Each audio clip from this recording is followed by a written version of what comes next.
Moi, je pense que le rôle de la France, c'est de passer justement des paroles aux actes. Et je pense que jamais l'Arménie n'en a eu le plus besoin, jamais le Haut-Karabakh n'en a eu le plus besoin. Moi, je dénonce très fortement cette espèce de situation où on a deux poids, deux mesures.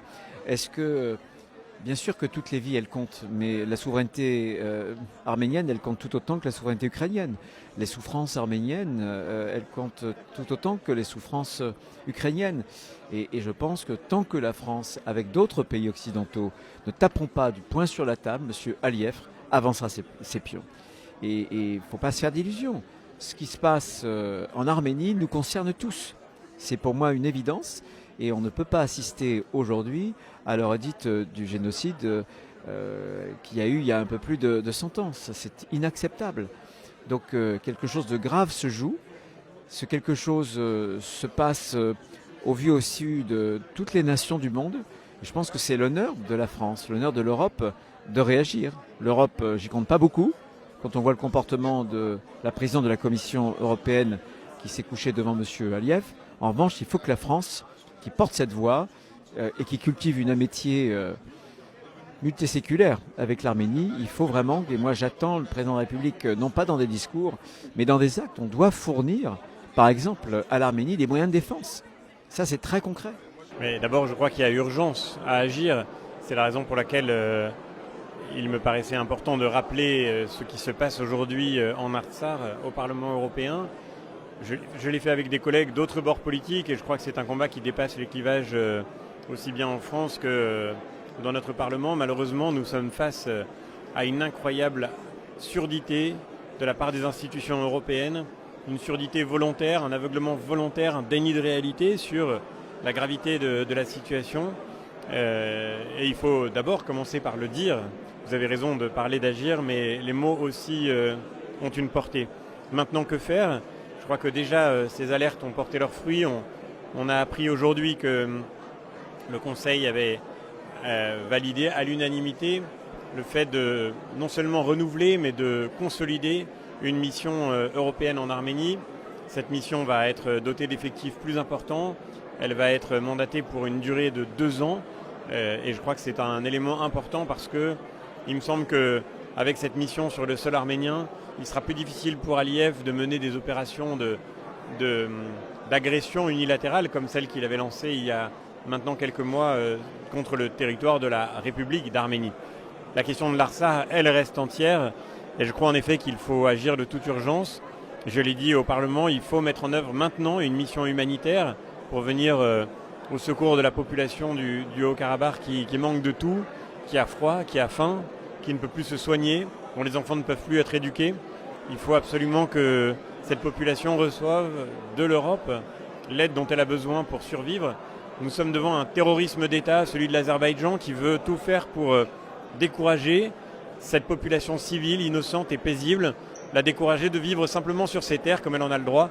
Et il faut que l'Europe, au contraire, puisse mettre fin à cette terreur en apportant les remèdes dont l'Artsakh a besoin aujourd'hui. L'Europe d'avoir une âme, d'avoir conscience de sa mission, de son devoir, de sa responsabilité, de mettre ses intérêts de long terme au-dessus de ses intérêts de court terme. J'entends que certains nous expliquent que nous avons besoin du gaz azéri. Moi, je crois que nous avons surtout besoin de la paix, du respect du droit international, du respect des principes fondamentaux de la justice et que tout cela, évidemment, s'acquiert par une force qui s'assume. Et l'Europe doit assumer d'avoir la force de défendre ces principes fondamentaux. Il m'arrive, ironie de l'histoire, quand on sait que l'Azerbaïdjan corrompt tous ceux qu'il arrive à acheter, il m'arrive de recevoir sur les réseaux sociaux entre deux menaces, parfois des accusations d'être corrompu par les Arméniens, par le lobby arménien. Ça me fait beaucoup sourire. Évidemment, ça n'est pas le cas, mais je ne me sens surtout pas représentant d'un lobby particulier. En défendant l'Arménie, nous défendons non pas une cause particulière, nous défendons ce qu'il y a de plus universel et ce qu'il y a de plus nécessaire, non pas seulement pour le destin du peuple arménien qui a le droit de vivre en paix dans ses terres, mais pour notre propre sécurité, pour la sécurité de l'Europe, pour le bien de nos pays. Et je crois que si l'Europe avait conscience de cela, elle agirait évidemment maintenant. L'Arménie fait ce qu'elle peut pour faire entendre sa voix et je suis témoin des efforts exceptionnels de la diplomatie arménienne, des efforts remarquables aussi ici en France, en particulier du représentant du Haut-Karabakh qui fait un travail extraordinaire dans ce climat compliqué pour pouvoir relayer les alertes nécessaires. Je crois que ce qui manque aujourd'hui à l'Europe, ça n'est pas que l'Arménie parle d'une voix plus forte, mais c'est d'avoir des oreilles pour l'entendre. Et nous allons continuer de travailler pour que le message soit martelé jusqu'à ce que les Européens entendent. Comptez sur nous pour avoir des résultats. Nous en avons déjà obtenu quelques-uns, mais évidemment l'essentiel du chemin reste à faire. Je crois que la France a la possibilité de parler avec force et de peser dans la négociation pour que cessent les exactions contre les Arméniens dans le Haut-Karabakh et les contestations en général, y compris en dehors du Haut-Karabakh, des droits des Arméniens, de leurs droits sur leur territoire, de leurs droits humains fondamentaux. Il y a forcément une solution, y compris géopolitique, parce qu'on sait que l'Azerbaïdjan compte sur nous en partie et sur l'Europe pour écouler une partie de son pétrole, écouler une partie de son énergie fossile. Donc il y a forcément un levier de négociation. Alors effectivement, il n'y a ni action ni compassion. Et il y a même une complicité avec les bourreaux que je dénonce. Ce qui manque, c'est peut-être de cesser la corruption des esprits, peut-être une autre forme de corruption qui exerce la Turquie et l'Azerbaïdjan sur les Européens et sur l'OTAN. Ça, c'est le premier point. Et le deuxième point, c'est du courage, de la mémoire, parce que ce sera facile de verser des larmes de crocodile, où là, tout le monde pourra se retrouver. Mais c'est ce que j'ai dit au président Macron. À quoi sert d'avoir fait du 24 avril une journée nationale? Ça veut bien dire qu'on a besoin de protéger les Français d'origine arménienne, comme on protège les Auvergnats, les Bretons, les Provençaux, parce que maintenant on a des Français d'origine arménienne qui font partie de la France, qui ont été des grands Français. Et surtout, si on a fait cette journée, c'est non seulement pour protéger la mémoire, mais pour protéger les vivants. Les vivants en France, qui sont toujours sous la menace des loups gris, parce qu'on a beau dissoudre cette organisation fasciste, bras armés d'Erdogan, on sait qu'elle exerce toujours son influence. Et sur la scène internationale, c'est non seulement l'Arménie qui est menacée, mais après l'Arménie, après l'existence même de l'Arménie, eh bien on sait très bien que c'est Chypre et la Grèce, parce que moi je n'oublie pas qu'il y a eu un accord entre l'Azerbaïdjan, la Turquie et le Pakistan qui, comme par hasard, se trouvaient avec des écolos bidons dans le territoire de la Chine pour bloquer l'Artsakh, pour 3 territoires. Le Cachemire pour le Pakistan, Chypre pour la Turquie, donc l'Europe, et le Karabakh, l'Artsakh, pour l'Azerbaïdjan. Donc on voit bien qu'on a affaire à des États voyous, belliqueux, génocidaires, et aujourd'hui, comment faire en sorte qu'on traite avec ces personnes et que Mme van der Leyen dise que c'est un allié sûr et fiable. Pour moi, c'est une blessure dans l'âme européenne et cette blessure, il faut la chasser, il faut la soigner. On ne peut pas rester comme ça, on ne peut pas démissionner de ce que nous sommes, de nos racines, de nos objectifs, de ce que nous croyons au plus profond de nos tripes. Donc, aujourd'hui, la question de l'Arménie, elle est existentielle et essentielle pour le peuple arménien en Arménie, mais elle est essentielle pour les Français, qu'ils soient d'origine arménienne ou non, et pour les Européens. Si nous cédons sur l'Arménie, nous céderons sur Chypre, nous céderons sur la Grèce, nous céderons sur le reste.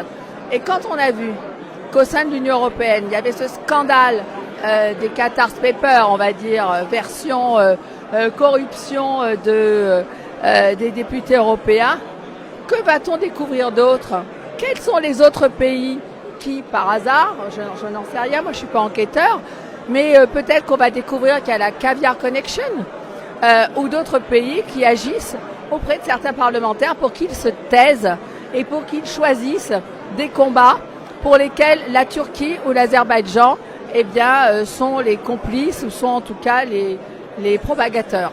Je crois qu'il faut que la France aussi intervienne directement et mobilise les Américains. Voilà. Ils ont sans doute la clé de ce conflit et il faut qu'ils s'y engagent plus fortement.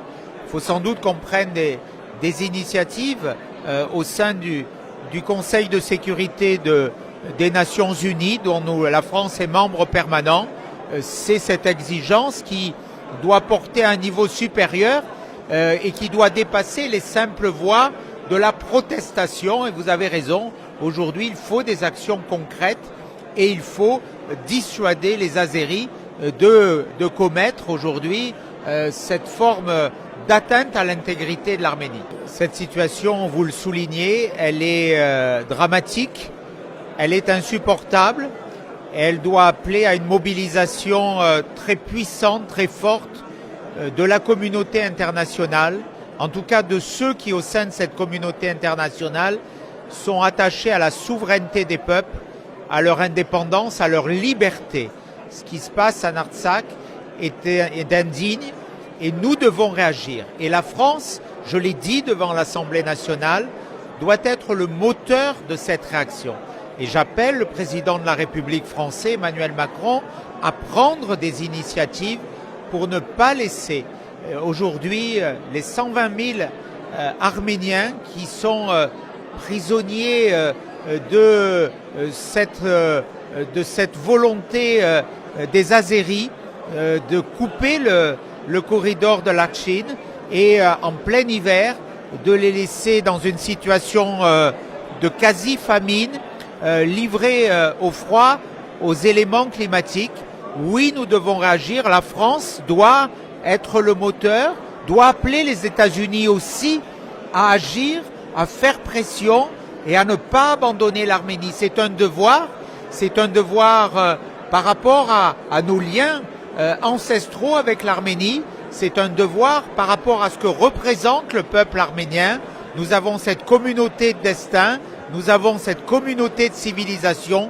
Nous devons être aux côtés du peuple arménien qui souffre et qui lutte. Bien sûr, d'abord la situation est gravissime. J'ai eu l'occasion de m'en rendre compte par moi-même lors d'un voyage que j'ai fait au mois de mai dernier, où j'ai pu rencontrer à Goris le président de l'Artsakh et de voir aussi le drame de la guerre de 2020 avec tous ces jeunes, ces familles qui ont été vraiment privées de toute cette jeunesse. Et puis j'ai encore eu l'occasion de recevoir à Paris le président de l'Artsakh et encore de m'entretenir avec lui cette semaine par téléphone. Je crois que là, on ne peut plus rester dans une forme d'indifférence. Il y a une situation géopolitique qui est plus que compliquée parce que effectivement l'Europe regarde du côté de la guerre en Ukraine et je soutiens évidemment les Ukrainiens parce que ce regard vers la guerre en Ukraine a fait que des accords ont été passés avec l'Azerbaïdjan sur notamment les énergies et que tout cela ne vient pas en aucun cas aider ni les Arméniens ni l'Artsakh. Je pense que la diplomatie française a un rôle essentiel à jouer, évidemment. Je le dirai ce soir dans mon discours. Je pense aussi que les collectivités, comme Paris, qui prend une décision d'aide directe humanitaire vers l'Artsakh, et d'autres collectivités françaises doivent pouvoir faire en sorte que s'ouvre un couloir humanitaire. Parce que ce que m'a dit le président de l'Artsakh hier, il m'a parlé de ses enfants, ces 30 000 enfants privés d'école, du froid, de la faim, de la difficulté à voir une perspective, mais aussi du courage qui est le sien et qui est celui des Arméniens et des habitants de l'Artsakh qui se battent pour tout simplement faire reconnaître cette culture millénaire. Je vais avoir l'occasion de m'exprimer, mais plus fort que jamais sortir de l'indifférence.